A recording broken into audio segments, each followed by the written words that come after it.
Such Bullshit Podcast, episode 16. I'm with Frico. It is just me and him tonight. We were going to be talking about how AVGN has gone to complete shit over the last 5 years ish sort of time. And the only reason I wanted to do this podcast for once is I got two. The Such Bullshit Podcast, the idea came from James's, it's bullshit. I wanted a name that felt like that because that's what this podcast feels like a lot of the time when I go to do these. And the other reason being that when I had COVID over November, I only watched all of his old episodes from like 90 backward. I didn't watch any of the newer ones or any of his newer content because a lot of the content that he unfortunately has is very droned. Excuse that. So what do you got to say about that, Frico? Give me your opinion of AVGN. I'm surprised you said only 5 years that he's been unfunny. I would put it at, close to 10 at this point. 8, 7, somewhere around there. I'd say maybe 6. 6 or 7. I think once he moved away from Screw Attack, that was in 2015. 13. It was 15. So that's been 7 years now. 5. Well, 6. Well, it's 2020 minus 2013. That's 7, isn't it?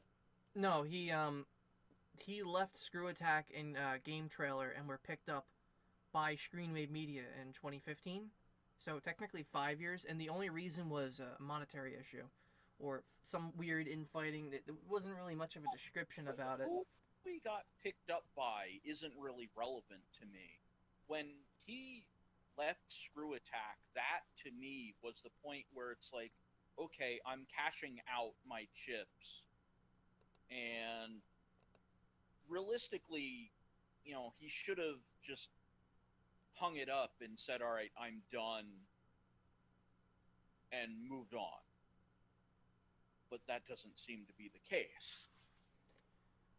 I feel like what he should have done with the AVGN character that he created, because it was loved by a pretty big community, and the reviewer style was something that everybody had liked, pre-YouTube days where YouTube was sort of home video, and it's not run in 2015, but like a CEO like Susan Wojcik, whatever the fuck her last name is, a CEO of YouTube.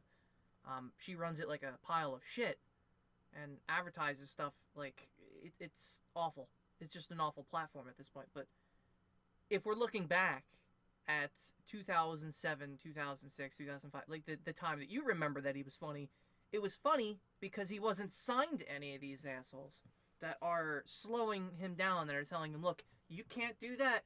You can't do that. It's like the equivalent of, when you stop and let's say you're Justin Roiland and you have Rick and Morty. It's the first episode, it's the pilot. You go to MTV, you go to pitch it. They're the network. They're the quote-unquote the full screen or Screenwave or wacky, networky YouTube extraordinaire, whatever the fuck name. X name here, for a network. And then you're stuck when you sign to them for a year or two. And then at that point, you're stuck doing what they tell you to do. And while it's great that you get a nice paycheck and they advertise you and they take maybe 10, 20, or 50% of your ad revenue, but at the same time, you're still going to be being told what to do because they're going to protect their name while collecting off of you, while advertising you. Of course. So it's a circle jerk. It's not really a circle jerk. It's more, okay, what can I do now to appease my present master and overlord, but then also get ideas for the next phase? Once this 2-year contract is up with, YouTube or MTV or insert, production company X, let's say, for all it really matters, that's what it is. Just like a certain series, Cobra Kai, it was with YouTube for 2 years, and now it's moved to Amazon. only reason I bring that up is I'm kind of excited in a couple weeks when Cobra Kai comes back, but you can change from one platform to another and then go back to what originally made you famous. Put your name on the map. And that just never seemed to happen with James the video game. With James portraying the angry video game nerd under Screenwave. And even on the AVGN fandom, if you go to look up Screenwave, it even says that it's highly critiqued that they cold cut everything and they've killed it.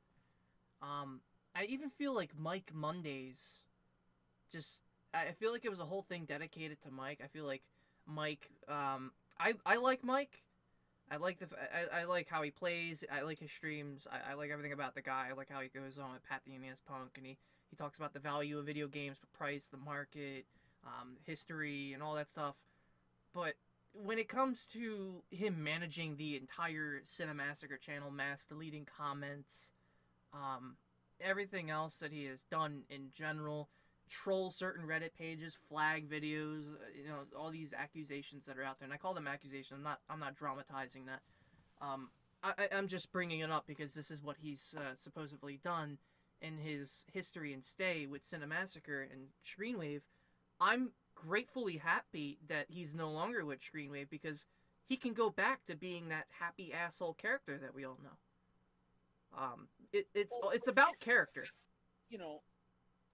Mike Matei is making the right move. Yeah. About 10 years too late, but he's making the right move. Now, I have a different opinion of Mike. I think he's a fucking piece of shit. And that's not just from a character standpoint.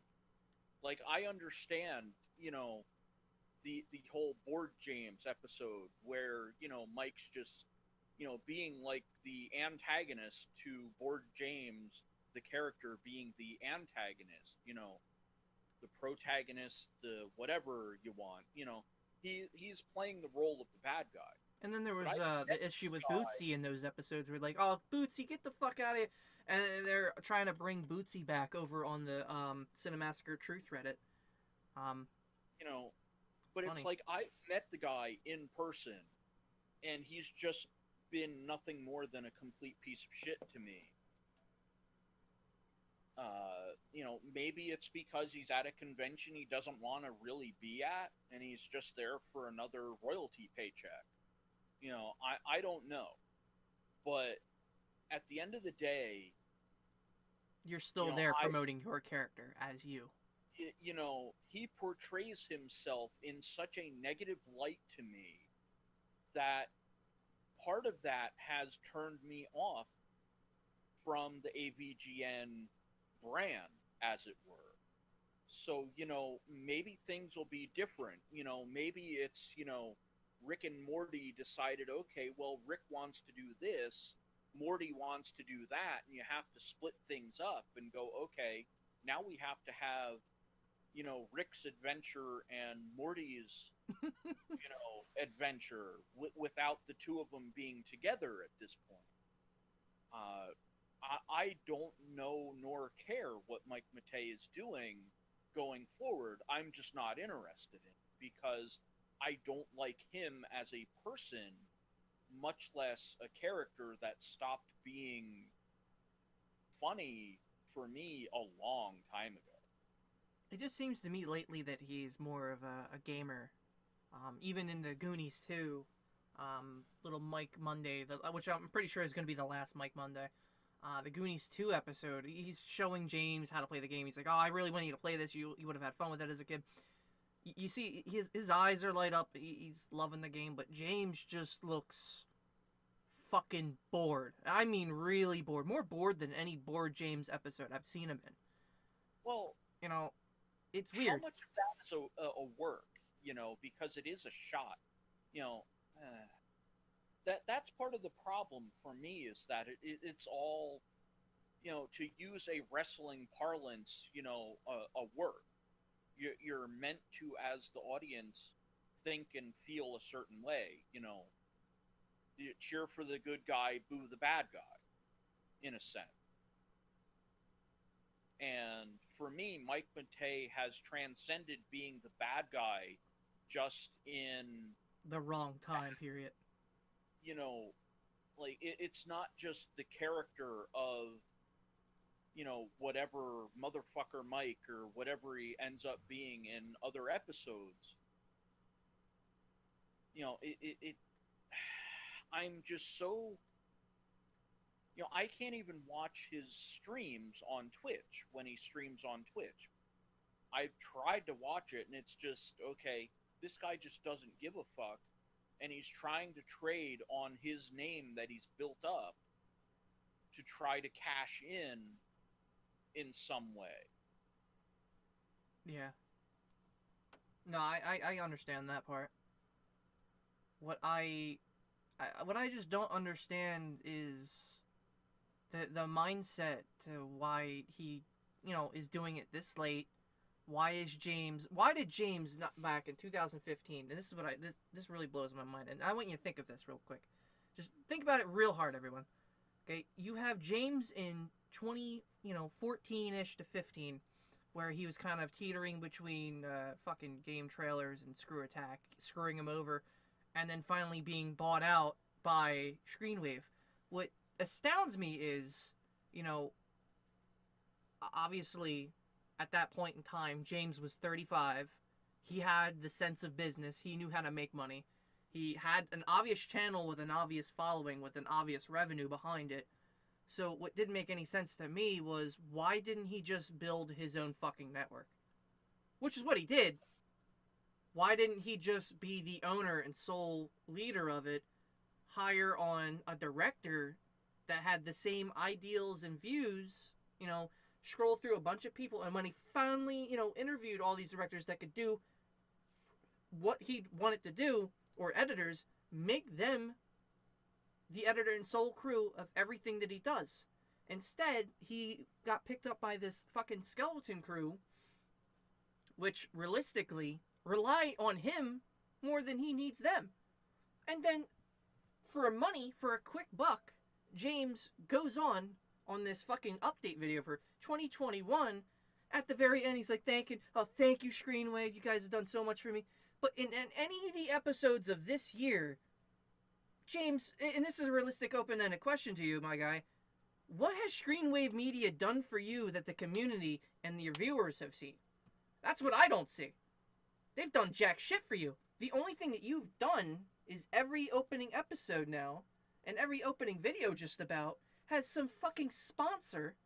It's obnoxious. You've become the one thing you've never wanted to be. It's gross. You look back at a good episode, right, of the AVGN Teenage Mutant Ninja Turtle. You just walk over it, and you look back at that. That's all you needed. That's what made your character. And now you look at your recent ones, and it looks like shit. There's plenty of good episodes. Super Mario Brothers 3 was a fantastic episode. That was a good one.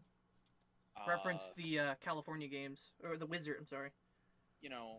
A lot of it, was part of the characters that Mike Matei played.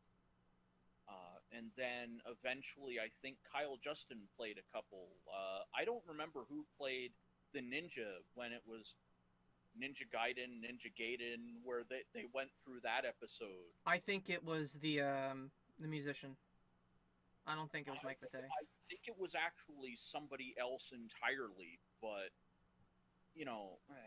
I just don't remember off the top of my head. But you also have to look back at, now I'm going, since you talked about it for a little while, I'm trying to go back to one of the first points you established. And that's, when, James Rolfe in 2014 finally finished his movie. He also made a video game at the end of 2013, I believe. Oh, excuse me. I think that video game, it was somewhere, I think, October of 2013, where the Angry Video Game Nerd Adventures was put out on Steam. Right. the movie came out 6 months later, seven. I think it was July of 2014. It could have been. I don't remember the dates for the Yeah. movie and the game. If you didn't contact me like 3 hours ago for We this, could have I looked over this a little better.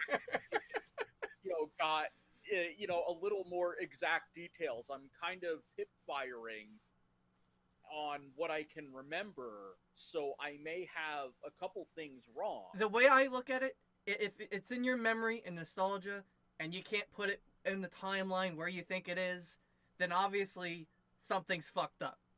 I don't remember exact dates. I remember kind of like an area, like a time frame, as it were.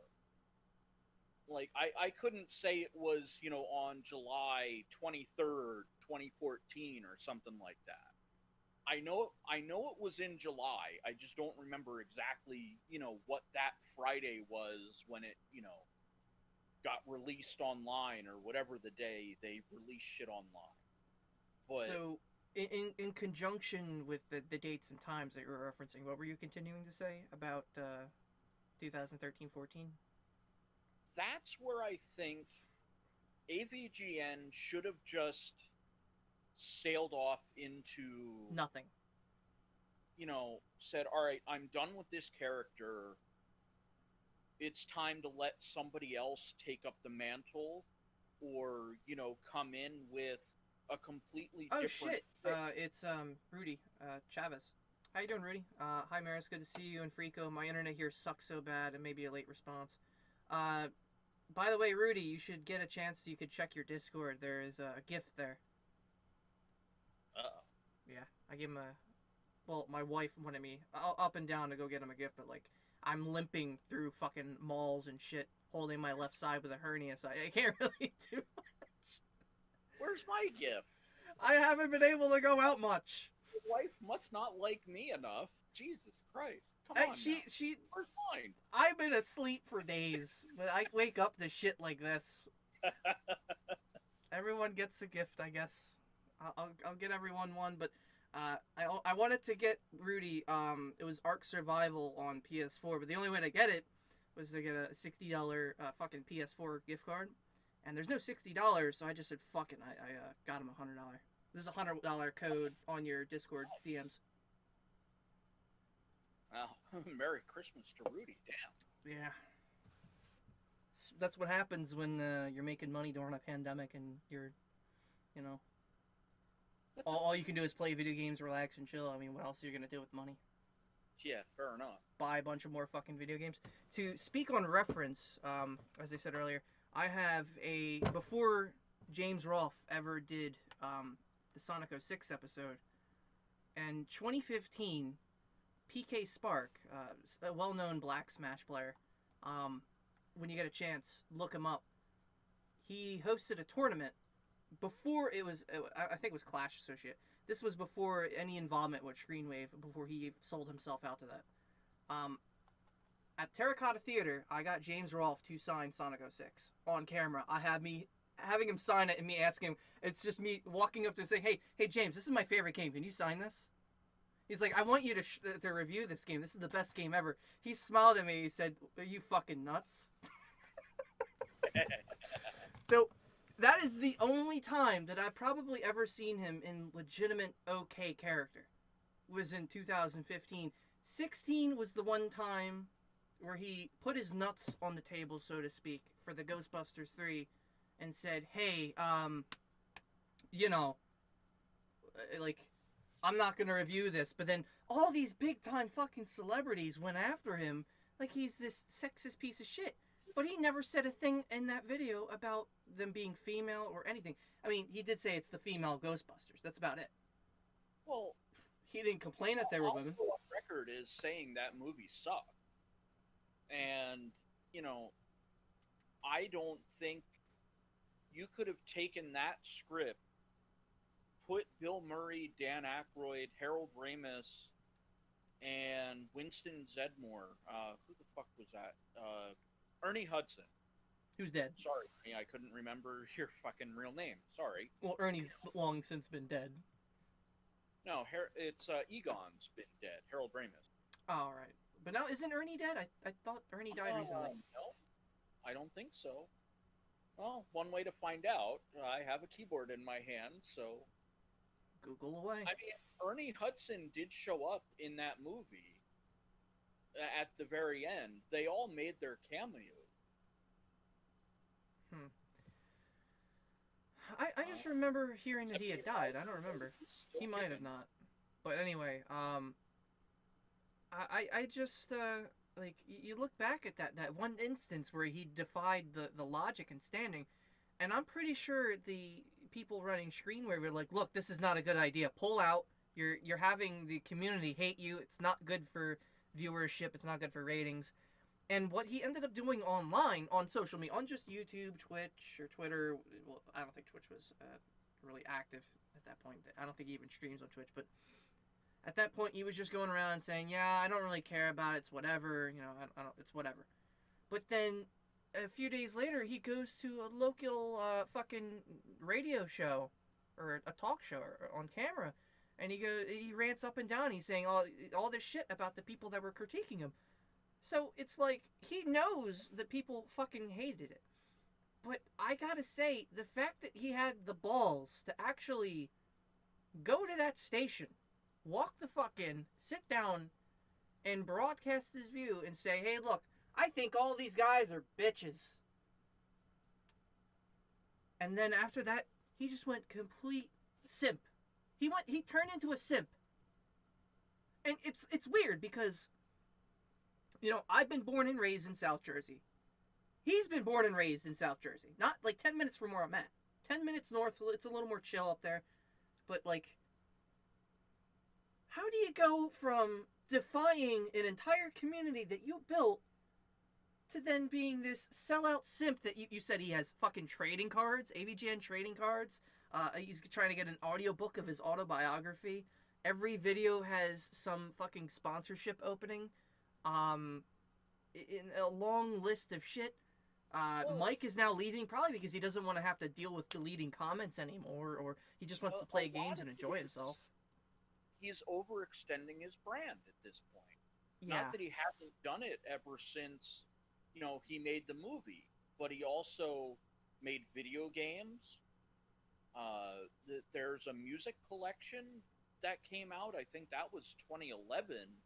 With Kyle Justin making some of his theme songs and stuff like that. The movie soundtrack, he made the card game. You know, I think the card game is more ridiculous than any of them. Well, I never saw it, thankfully. Or I would have had to have played it so I could say, all right, this is what's wrong with this shit. I could see there being a card game for like board games, like Monopoly board games or some AVGN theme thing. But it had to do with that whole feud back in 2008, which is now 12 years ago, with the Nostalgia Critic, which was basically both of them just trying to build their own brands off of one another by being assholes to one another, which was all fake and staged. Well, yeah, it was a staged feud, and everybody basically knew it. You know, it's kind of like, why do you watch professional wrestling? Right. You know, for that, you know, fake storyline, as it were, where you know, okay, they're playing a character, which at the time is perfectly fine, because they're basically staying in their lane, but turning around and going, okay, well, I'm the movie guy, so I'm going to do a video game. And you're the video game guy, so now you have to do a movie. So it's more of a crossover between the two. So now you have fans of one side and fans of the other now aware, and now you have a fan of both sides. So it works. Right. You expand it's good the marketing fan base through something like that. And it was a good marketing idea at the same time. what didn't end up happening the right way was 10 years down the line, Doug Walker and his production crew had some sexual allegations in 2018. Um, and I remember his original crew, and I know this video is not about Doug Walker and Nostalgia Critic, but I'll just, I'll just say what I remember about him. There was, with Nostalgia Critic, Doug Walker, there was a black guy and a white chick. And I don't remember their description. I mean, again, this is what I remember. I don't remember their names. But after so many episodes and watching all the old Nostalgia Critic episodes, I haven't seen them again. So I don't know what the fuck happened to them. I think the one girl's name was Kelly or something. I don't remember, but they're just gone. I haven't fucking seen them in any of the episodes. Maybe I haven't been looking hard enough. Maybe I'm looking in the wrong way. But again, I heard a lot of shit, this and that, and every other thing, and it feels like YouTube is becoming this fucking what was the term am I looking for? TMZ almost. It's disgusting. I just wanted to come here for your generic funny home video, a la 2005, 6, 7, 8, 9 maybe, and enjoy a few memes here and there. Post a video that a community could gather around and say, hey, that's pretty funny, and then have a following to it. But then you look at what James is doing as of late, from, as I said, 2016 onward, so basically 2017 to now, and you see a decline in content quality. I'll say this right now, I think that the Sonic 06 episode sucked. I feel like the Sonic 06 episode was probably the worst episode I've ever seen him do a review on. I mean, yeah, he was playing around with the green screens a lot. He's sleeping on lava, that sort of thing. It was funny for like 3 seconds. There is content in the games that I don't think he goes over anymore. Like, a lot of the times he'll cheat code to see the end of the game just to review it. He won't actually play it to see the real difficulty of a game. A lot of games, when you can't, if you can't skip it and you have to cheat to get past it, you lack seeing what made it so difficult and why it's so bullshit that you don't get to see it. A nice example, in Sonic 06, in Silver Story, there is a part in the desert where you have to move like several balls into these holes. It took the average person like 30 minutes to do that puzzle. And it's a Sonic game. So you gotta remember, it's a Sonic game. You go through the stages in like 2 minutes. Nobody's gonna spend 30-some minutes moving some fucking balls into a pit. And then you could glitch over the wall and all this other stuff. There's beta content. There's ways to skip to the end of the game. It's just a lot of cut shit. DLC on Xbox Marketplace that wasn't referenced. There's DLC for Sonic 06, ladies and gentlemen. Town Act Extra Missions is what they're called. I know James enough to know that he isn't very good at playing games. It's just that simple. Like, early on in his reviews, like Castlevania 2, he basically, had somebody play the game for him so that he could get the video footage of it because he sucked at the game.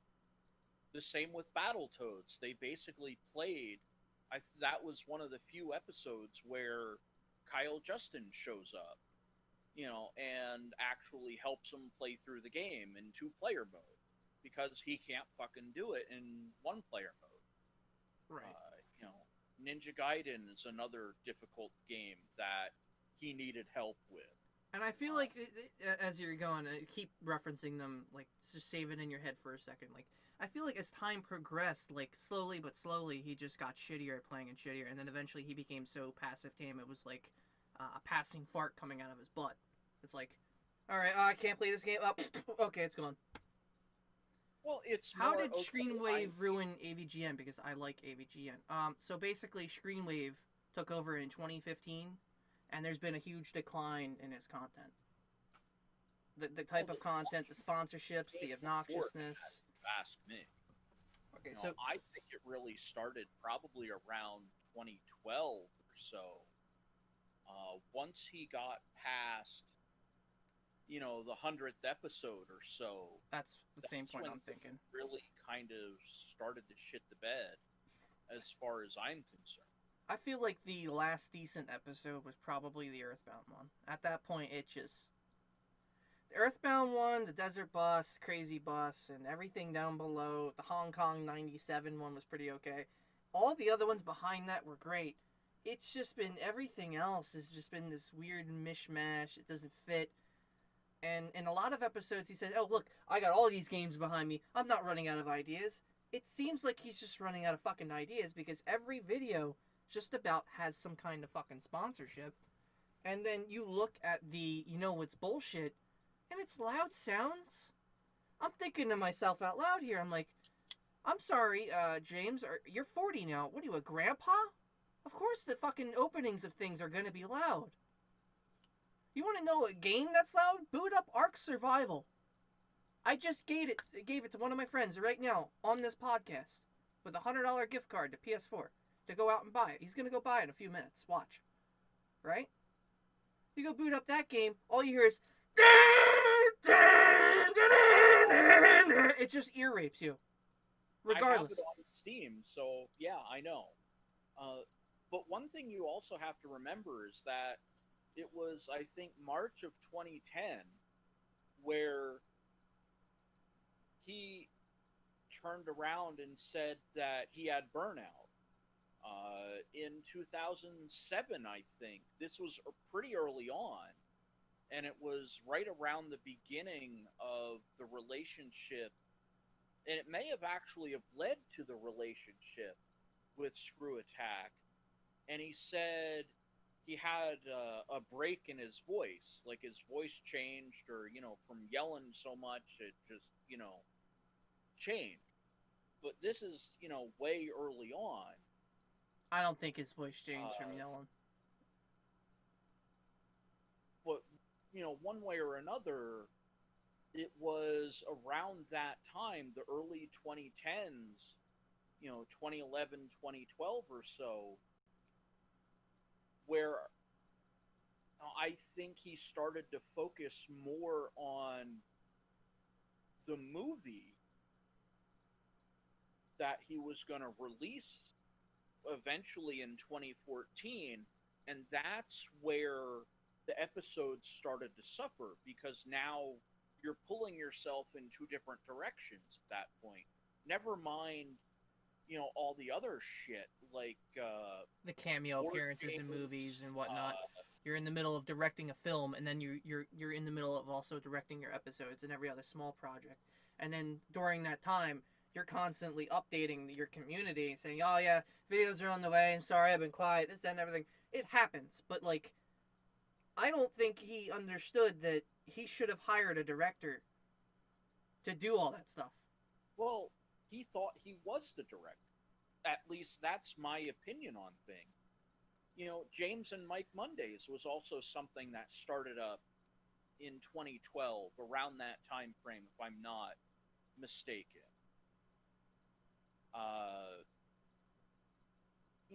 There's a whole bunch of stuff that,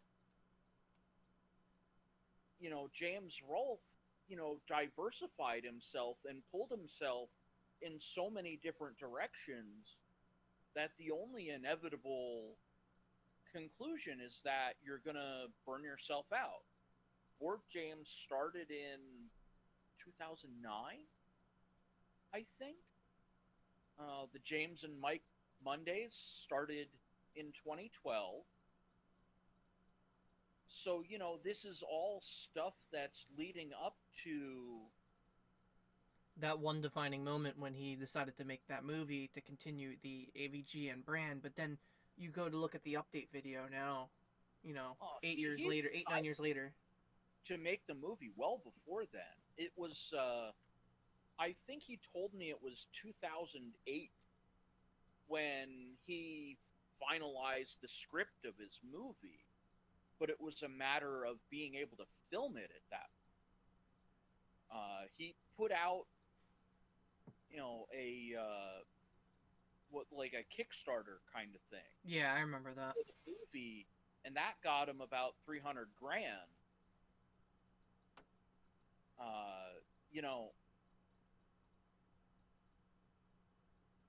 So at that point, you turn around and you look and go, all right, well, maybe this can happen. So that's another thing on his plate. So you've got the angry video game nerd, Board James and Mike Mondays, the little shorts like what's bullshit. I mean, how many different things side projects can you run at the same time and juggle by yourself? And the answer is you can only do one or two at a time. Inevitable burnout comes. Yeah. Because, I mean, let's be real.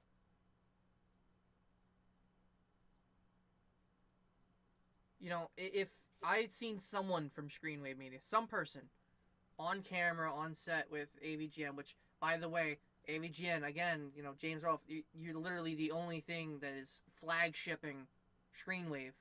You know, you could hire people to replace them.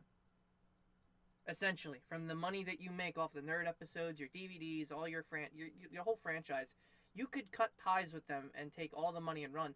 Mike is gone. He's now free agent. He can do whatever he wants.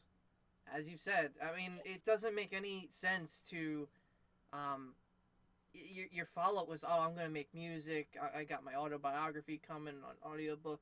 You're going to defer and lynch your own character. I've written that in this description of this podcast. You're going to essentially lynch Angry Video Game Nerd for yourself.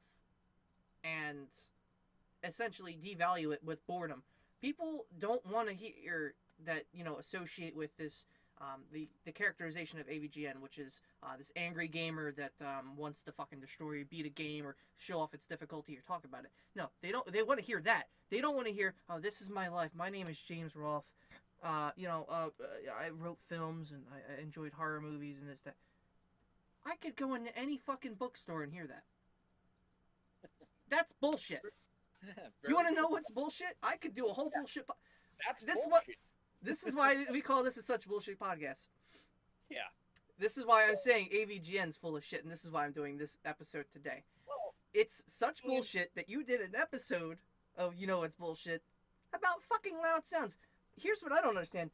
Why couldn't you do one about the coronavirus or the pandemic or needing to wear a mask everywhere you go or anything? That would have been a serious topic, and I don't think he wants to do anything with a serious topic.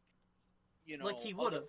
He'll end up, you know, getting himself in hot water like he did with that 2016 Ghostbusters movie, when he just made the mere mention of it, and all of the virtue signalers of the time jumped on his ass because, oh, how dare you not like, you know, Femme Ghostbusters? Sorry, it was a shitty movie. You know, it's just, you know, nothing you can say about it. I watched the movie and I thought it was bad. You know, it couldn't hold a candle to any of the original, you know, material, Ghostbusters 1 and Ghostbusters 2, or even the spin-off cartoons, which were far superior. But, you know, I think with Mike leaving, that's something that should have happened a lot sooner. And with the only AVGN original being James Rolfe at this point, I just can't see how a character cast can redevelop when the character cast is gone. Yeah. Well, you've lost, you know, your biggest supporter in Mike Matei. You've lost your second biggest supporter in Kyle Justin, who I believe left the show in 2016. So there's basically the person who made his name off of AVGN by making the theme song, Kyle Justin, he's gone. You know, the best buddy sidekick playing all the side characters for the Mike first, Matei. 5-10 years, it feels like. You know, again, before, I don't want to cut you off though, but the only thing I will say, the Bugs Bunny and the fucking lion, the Wizard of Oz lion, Mike Matei, fucking 10 out of 10. That is the only time. That is the one and only time I will give you a 10 out of 10 out of acting. Well, some of his characters were fantastic. They were fucking great.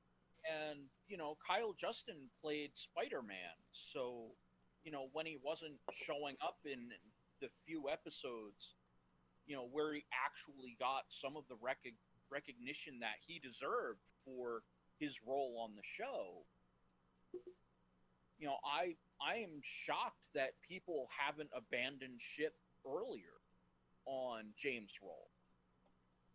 But, you make 2 whole series of, James and Mike Monday, Board James, and all this other stuff that directly involved Mike Matei. Where are they going to go? They're done now. That show's pretty much canceled without notice. All right, so... That was the notice, by the way, that update video. That was the only notice. It's like, okay, well, that's the end of it. Yeah. So Mike Matei goes off and wants to be a Twitch streamer and, build his brand off of the back of, his history with AVGN. Fiddle. Yeah. I think he's going to realize that he has problems of his own that he's going to need to solve. But that's, that's on him. We can talk about Mike in a different episode. This is mostly, how James Rolfe has fucked everything up. And having his buddy of 15 years that's been with him ever since the start in 2006, finally just leaving at this point. I also want to remind everyone that I did read the Cinemassacre Truth post. I read all the comments, and I skimmed through a lot of things with Bootsy and everything. It's kind of messed up. I could feel like there's probably some kind of debate with money, and that's probably why Mike left. Originally, there was an issue where one of their prior friends that Mike's no longer friends with, there was a monetary issue to where they had to distance one friend because they found out of a money situation, and they thought the pay was messed up, so they told him, don't be anywhere near the money or the finances. And they didn't like the fact that he was snooping around it, so they got rid of him. So I think that's kind of sketch in itself, and you start to, you trust your friends to be your business partners, but then you tell them get out. It's like, why would you tell them to get out? If you're associated with them, you're paying them, why can't they see their pay rates? Why can't they see what's going on, the finances, the advertising that you're doing? I mean, if they're going to ask, say, hey, look, how am I going to get paid? When am I getting paid? What is this? What's this community that we have? How are we paying them? Who are the advertisers? What do we do? I feel like that should have been all open-ended on contract. Displayed in some form or limited at the very least. But he didn't. I don't think you get anything when it comes to that. And I get that there are scandals in showbiz, as I've written in the description down here on this podcast. But like, again, they're your fucking friends, and part of me feels like Mike and James probably had a fight, and they said, all right, we're going to end this early. Because there's a lot of instances in showbiz where 2 partners will fight and say, all right, we're done with this. We're going to act out the rest of our script for the next few years and then cut. Well, yeah, you're under contract, so you got to fulfill the contract. Exactly. But, now that the contract's up, Mike Matei can just say, all right, well, fuck this shit, I'm out. I'm out. I'm going to do my own thing.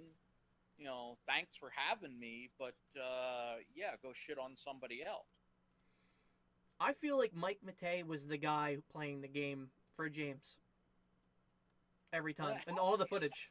Because James isn't very good at the game. It's just that simple. I've seen him try to play games at conventions, and he's horrible.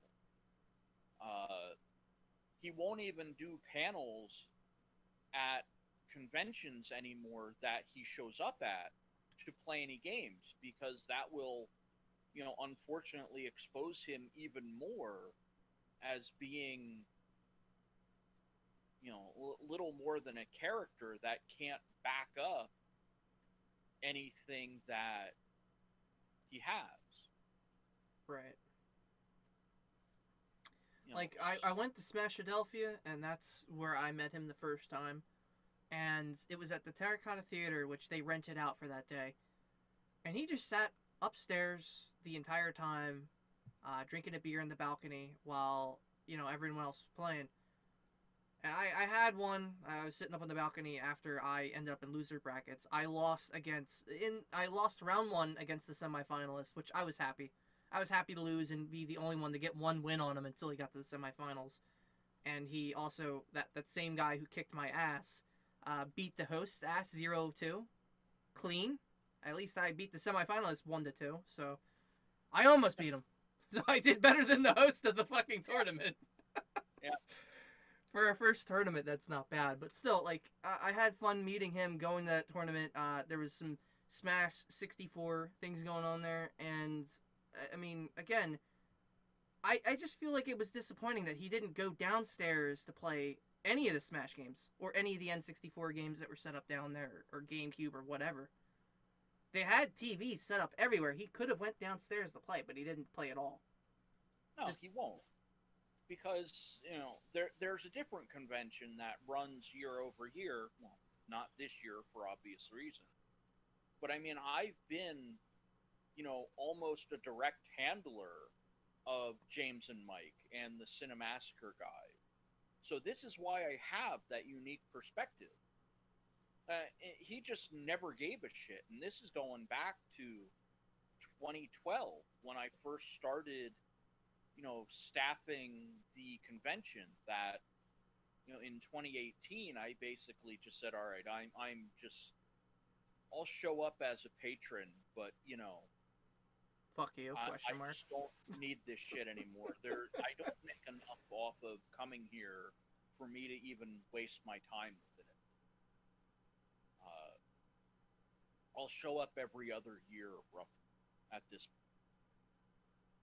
But, I pay my ticket, just like any other person going to the show at this point. I don't put up with anybody's bullshit, because that is part of what changed my opinion of James and Mike and why I say Mike is such an asshole to deal with. I have that. Was he ever an asshole to the convention staff? Well, I was part of the convention staff. Yeah. I mean, that's the whole thing. Like, James is basically just, all right, I'm here. Leave me the fuck alone. I'm going to show up, sign my autographs, and just fuck off back to the hotel room. And never to be seen again for the rest of the convention. It's like, okay. Well, I can tell who's just here for an appearance fee. Mike, there are some actors in business that will do a little more than just do their appearance fee. Chuck Norris being one of them. I've met Chuck Norris in person. Ian Somerhalder.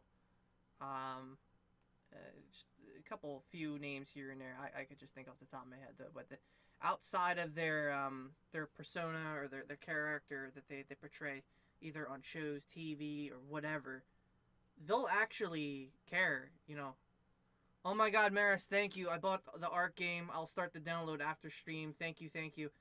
I think there's an extra $40. It was only a $60 game. You can do whatever you want with that $40. What was I gonna say about that? Oh, the download for the game is really, really long. Yeah, on Steam, it was a massive download. It took me like 6 hours. So if you got slow internet, it might take a little longer. Exact purpose.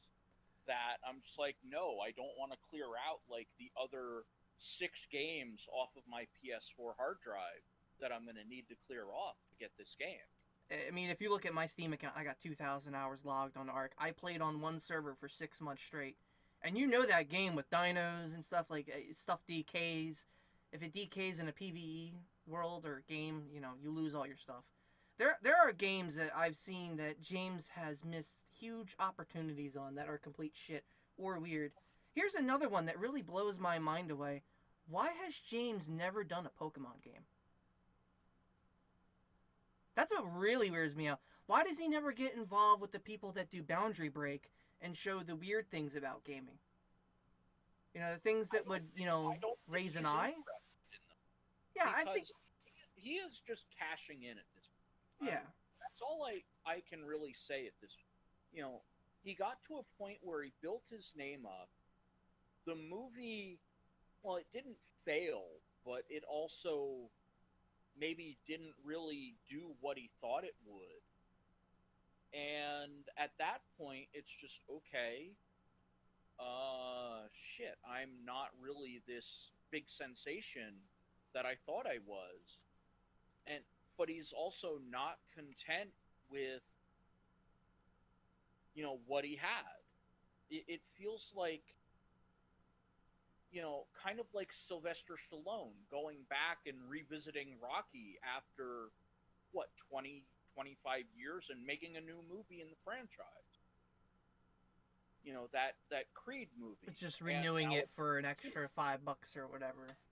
To use It's the vending like, machine okay, up the street. what can I do to cash in on this? And keep myself and my name, at least circulating somewhat. Well, we're at the 50-minute mark, 51-minute mark. So I try to keep these podcasts within an hour. I wanted to talk about how Screenwave has, in general, had many a fucking problem in the past. They have ultimately, they've tried to flagship certain things. Now, when I say flagship, I want you to take into the account that they have Did You Know Gaming under their wing. If it wasn't for AVGN being there, I don't think Did You Know Gaming would be there. Obviously at all. They're the only other name that anyone fucking knows under Screenwave. Number one. Number two, they employ very harassing YouTubers and content creators, I put in quotation marks, in air quotes, because they're not really creators, they're just drama channels that fucking harass people and get involved in real crime.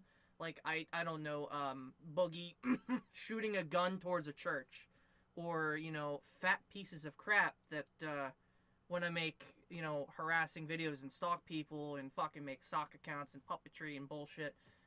All that, they want to involve themselves and say that that's content and fringe. And you look up on Steam, there's a game called Meme Machine. Again, it's the only game that they've ever made, and it's highly copyrighted. There's a lot of stolen memes in that game. Horribly reviewed game. A lot of bad ratings out the ass, and it's the only thing they've ever made. You can also, in terms of bad business, if you go on Screenwave's media, their website, you go to contact, you can't find out where their headquarters is. There's no information. How are you gonna run a business and not be prideful? To say, oh, we have AVGN hosted, we have these great events that we have going on, and we go here, we host these people. We got Did You Know Gaming under our wing. Oh, but by the way, we don't have our business located on our website at all. So the way I found this out before that, not to cut off again. They're in Pennsylvania somewhere. They are. I found out where they were in, it was 2017. I tried to threaten them with a lawsuit because one of their content creators, in air quotes, decided to use my trademarked property that I own in the United States, that both their company and my company reside in. In 2018, they had started up their brand, so they were fresh.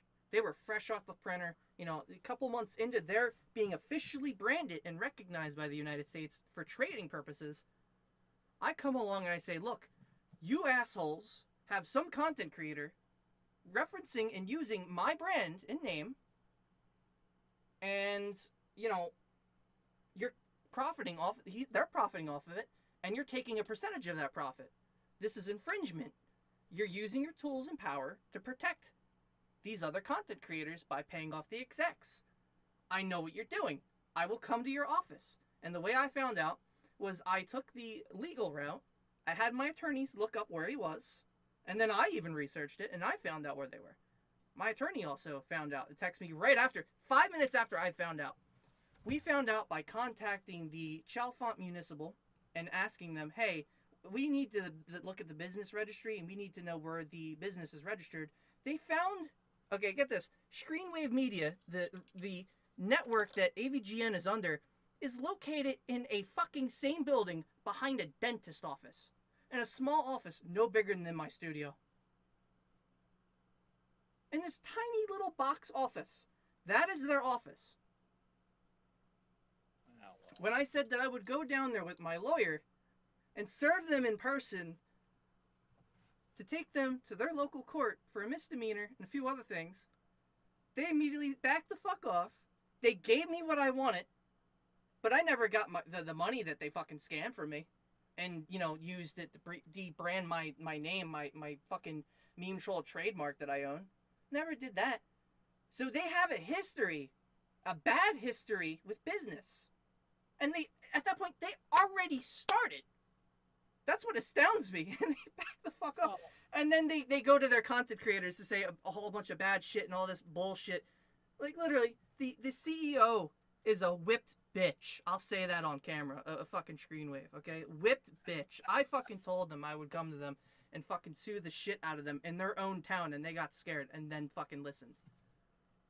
It's not that I threatened to go down there with a gun. I didn't threaten to go down there and blow up their fucking building or drive into their office or anything. I said I would come down there with an attorney and the police and fucking give you in peaceful language a fucking paper that would take you to court.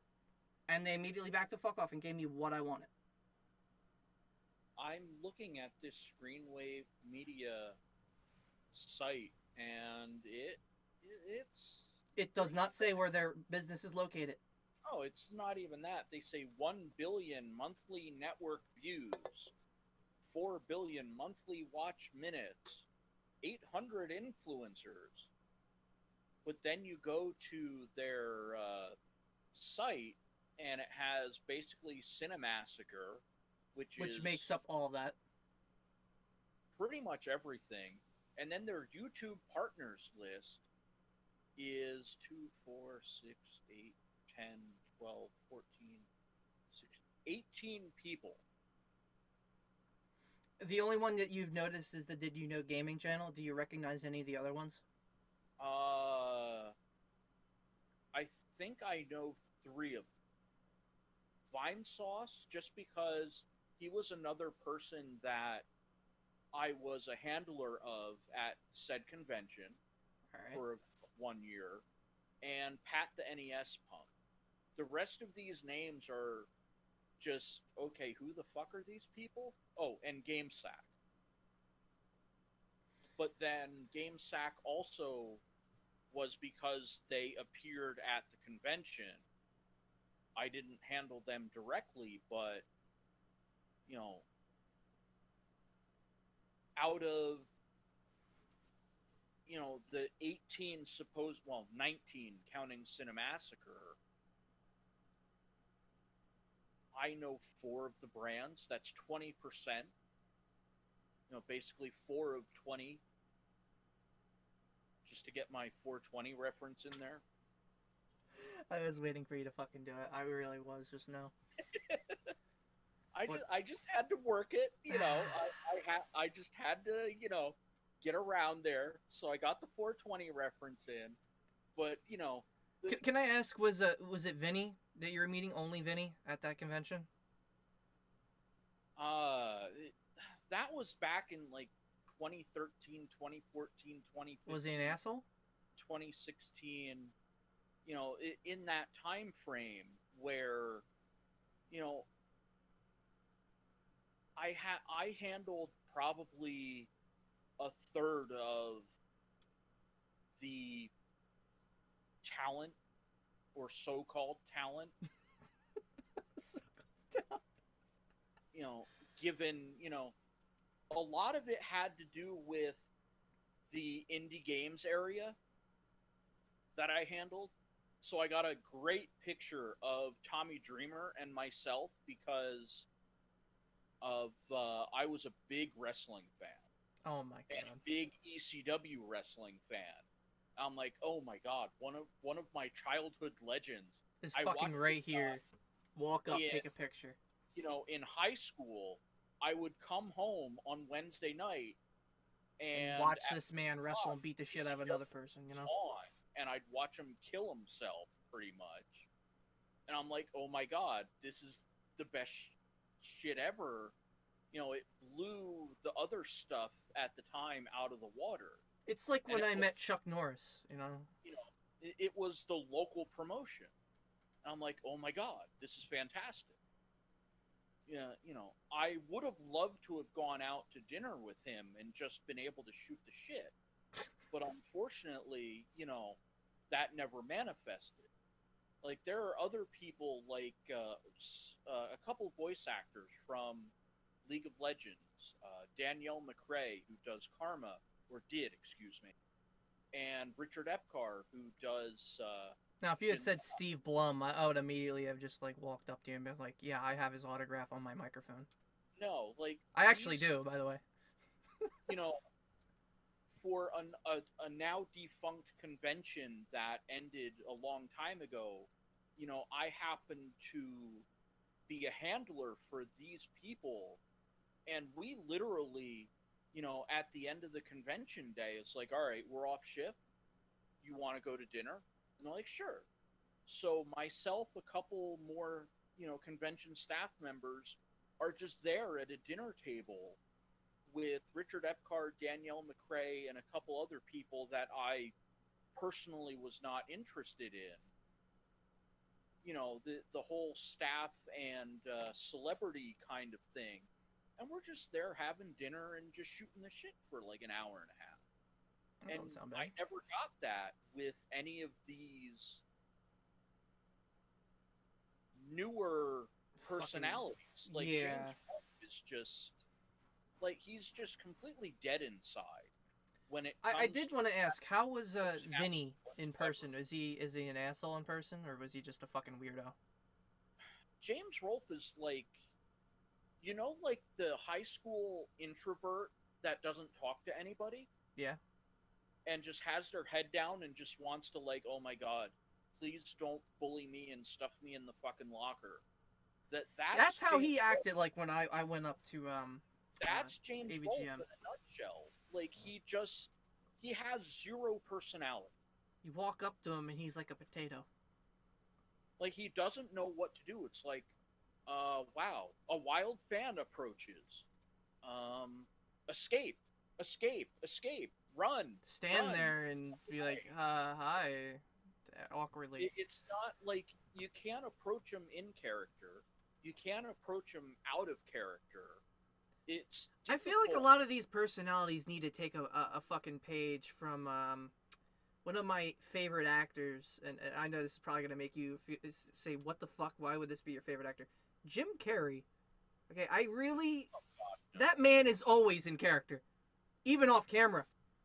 Even in his house, he's in character. He was great in Living Color, and then afterward, he was god-awful. Fucking depressing. I can't stand a single thing he did ever since he left in Living Color. I just can't. Like, he's just one of those people I'm just, no.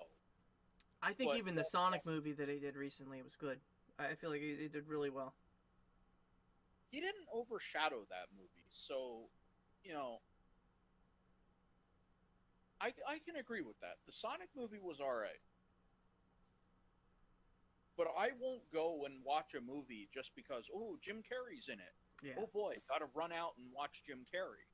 Just like the same thing, I won't go out and, oh my God, it's James Rolfe doing this thing. I don't give a fuck. But going back to, not James, but Vinny, though, you said that you were there, you met him in person. Is he an asshole? Or is he a weirdo? I'm just curious. Now, see, he wasn't really an asshole, but he didn't really, I'm trying to think of the right way to explain it. He kind of creeped around. That's a good way to explain it. Like, it just...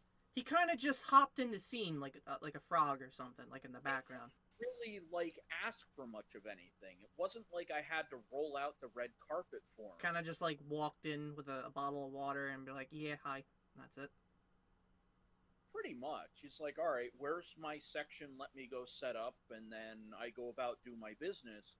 He didn't really bother me with anything. wasn't like, a certain someone we've been shitting on for an hour at this point, where it's like, oh, I need 10 security guards, I need, clear access, a clear path from, point A to point B so that nobody can interrupt me.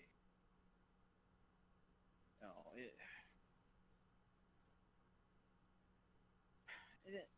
it's just sad to see that big discrepancy. Now, I'm not going to say, Vinny was good, but he wasn't bad either.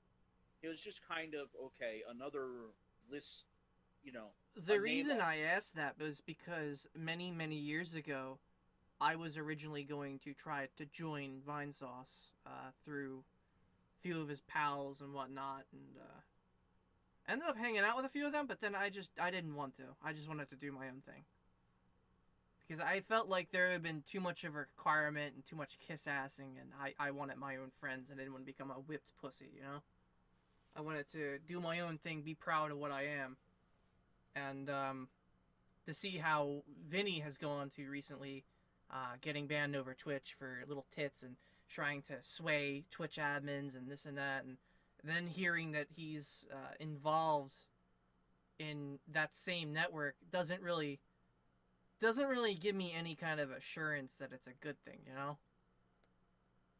It's kind of like the leech of all leeches. It's like Amazon TV or whatever, Prime or whatever you want to call it. It's just, so, there you got Prime, Hulu, and then you got that one off-brand cable, and that's Screenwave.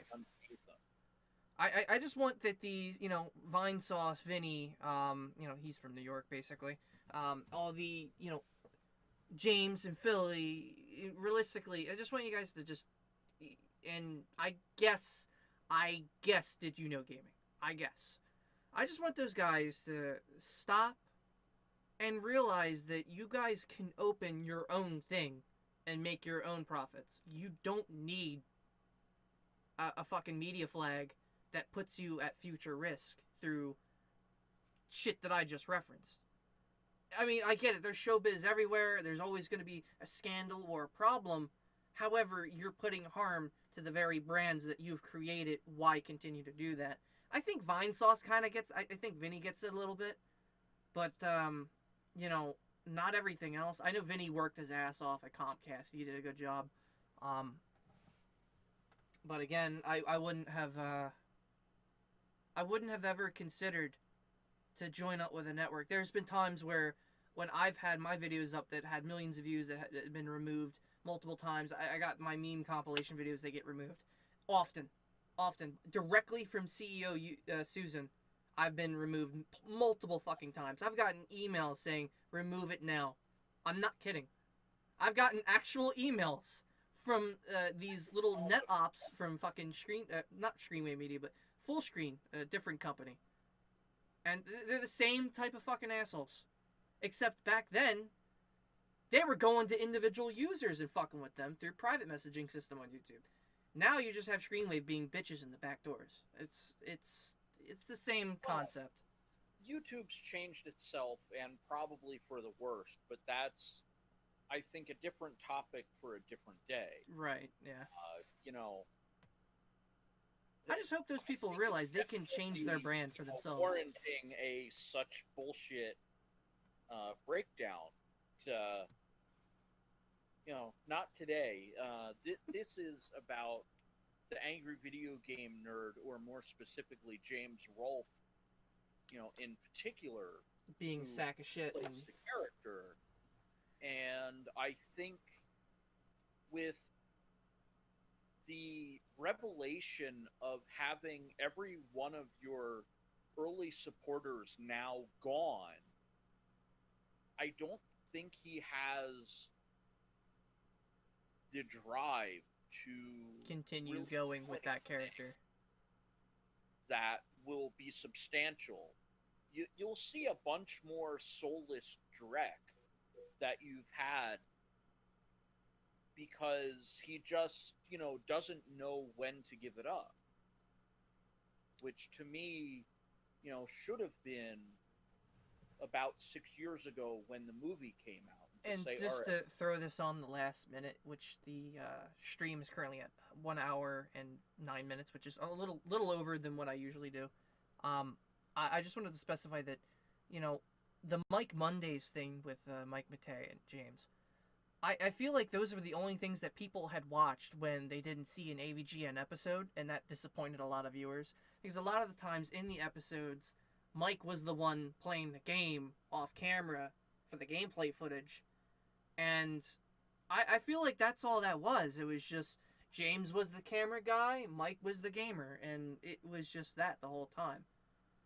well, You know? that kind of feels like the status quo of, And now that Mike's gone, who's gonna do, you know, yeah, that placement? well, Who's gonna fill James that void? Who's is gonna be that the character? character, and now he doesn't have anybody to basically, hold his walker and walk him through the episodes at this point. Like the Addams Family AVGN episode. I don't know if you remember though, but James green screened himself dressed up as every Addams Family character. Now he's gonna have to do stuff like that.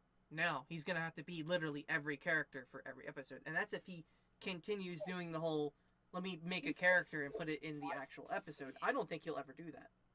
You know, he did get, what was it, Gilbert Gottfried to, show up and play, Fred Fuchs, or as they Fred Fox. Fred Fox, when he, shows up in the Bram Stoker's Dracula movie. I think he had Macaulay Culkin show up. He had Lloyd a couple of names show up though, but like they had to pay them to do that. Like I don't think Yeah.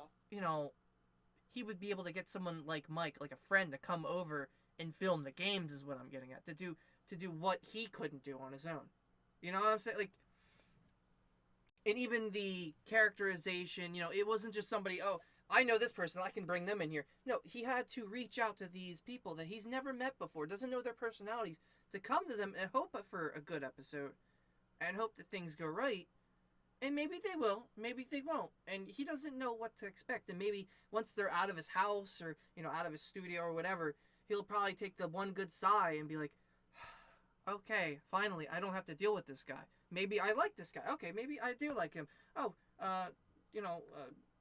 Robert Mueller or whatever. Okay, come on in. Robert De Niro, come the fuck on in. Fucking the guy who plays Cookie Monster on Sesame Street. Oh, come the fuck in. All right, let's do a thing together. Oh wait, that guy's an asshole, but this one's okay. It's like that. It's showbiz. You don't know what the fuck to expect when you bring in people you don't know. But when you work with someone like Mike, who was your friend from the beginning, you're not gonna know what to expect from all the things you're gonna have to do now. I think his brand's gonna die, like you said. I don't know how it's gonna continue. I think Mike is gonna succeed where James didn't. Oh, because James is just not a gamer. I have concerns about the way Mike is approaching things, but I don't think that's really relevant for the here and now. But what is relevant is that James Rolfe is going to have to adapt and survive, or just continue to wither away and die. I don't think he had any help with those first episodes where he basically played like shit in, what was it, Simon's Quest, Back to the Future. I'm trying to... Dr. Jekyll and Mr. Hyde was one of the first ones he did. I feel like anyone could review those games and be twice as funny than what he has been in the last few years. I'll be honest. It's kind of fucked up to say that, but it really is, because you look at the recent, the comedy, the script writing, he writes it more like it's, a show, and it's not. It's about this guy who's genuinely pissed off. James, if you ever hear this podcast, or any of his producers, anyone at Screenwave Media, I just want you... I'm going to take off my headphones real quick. I just want you to understand, okay? Let me turn this off. So I'm actually genuine serious. I can't actually hear Frico, so now he's probably going to say, oh, I'm a dick, but hear me out. You need to realize that you know, anyone can do what you did. Anyone. And there's eventually going to come along someone who's going to continue it. The only question is, how are you going to end it the right way? And so far, you know, there's times where, you know, even Filthy Frank, Leafy, they've ended their YouTube careers. You know, times that they shouldn't have, times that they should have. Maybe it was for the better, maybe not. But I don't think that this, you know, is the defining way to continue and end. You know what I mean? I'm gonna put my headphones back on, but I just needed a break from my head because headphones kind of make my ears hot. All right, so you can hear me again? Yeah, I can hear you again. Did you say obnoxious stuff? No, I actually refrained from saying obnoxious stuff. I let you step up on your soapbox and just have a go at it. But, you know, I agree very much so with what you said. And I think seeing the AVGN character go back to being just terrible at games without any real help, you know, maybe that revitalizes the character in some way. So long as there's no sponsors on the videos aren't longer than fucking 10, 20 minutes, doesn't have any slideshow bullshit about horror stories. They want to hear your average gamer play. And at your age of 40, I don't know how that's going to work. It might be time to pass that torch to an actual gamer. And if it's... I don't think it's going to be fucking Chris Boris, because that's far too late, unfortunately. But it's going to have to be someone. And at this point, it literally could be anyone, and it wouldn't matter. Because anyone can review a game and be that comedic and nonsensical like you did back in the day with your Rolling Rock and all the nonsense that you've built up around that community. But again, you know, you've censored yourself, James, to almost fucking nothing. You've turned into this money-whipped bitch, so to speak. And I get it, money talks, but like the only thing that's talking right now is the little bit of brown right above your lip. And I believe that smells like bullshit. Because right now I hear a console booting up in the background. I feel like a grandpa. I gotta. That's really loud. I gotta turn that off real quick. Hang on. I gotta turn that off. Oh no. It's really loud, man. Well, man. The cops just got called because of noise complaints over you turning on that Xbox. Oh man, it was so loud. I'm so sorry, guys. It was so loud. Oh, even my microwave's beeping. It's so loud. Themselves out of the snow. Oh, my eardrums. It's not like Ark Survival or anything, or any other fucking loud gamer opening. Or any other topic that I could have talked about in 2020. Oh, gee. Like, the many examples that my podcast basically make up. He could have fucking referenced any of them for, you know it's bullshit. And it probably would have fucking worked. I'm sorry, though, but, like, the quality has gone to shit, my guy. So, you know, it's well over the time. I'm going to end this podcast now. Anything you wanted to close on? No, I think you've just about said it. At this point, you know, James does have a wife, 2 kids, and maybe it's just time to hang it up. You know, go the way of Kyle Justin and just say, all right, I'm done with this. It's time to just take care of my family at this point. And you know what? That'll be it. You know, who knows? But we'll see what happens. You know, maybe something comes up of it. I just think the sponsorships have killed pretty much everything. For all extensive purposes. But anyway, that's going to be the end of the podcast. Do not support Screenwave Media. They screw every creator over. They really do. They will turn you into a piece of shit. Networks in general will turn you into a piece of shit. They will abuse fair use and creators like yourselves for anyone who watches my channel. Thank you. Have a good night. This was episode 16. I am Maris and this was Freako, and I want to thank him right now for coming on because, you know, we're obnoxious. We're an obnoxious pair that have done commentary together for a few years now. Hopefully you get yourself banned on Z2R because Strezko is kind of a cock. Yeah, well, I'm working on it. Make sure I'm well, there for it. I want to be there. I did get technically delisted as a commentator, so I think the proper term was that I was my commentary applications would no longer be accepted was the official term. But aside from that, they said, "Oh, well, at the end of the season, we'll see." I'm like, "Okay, well, the season was up, and nobody seems to care one way or the other. So stay irrelevant, my friend. Stay irrelevant." And with that, I think we can just click the button. We're done here. Have a good night, everybody. Yeah, I would click the button though, but YouTube has a delay because streams are bad. Oh no. Yeah, no, this button has like a 10-second delay. Aye.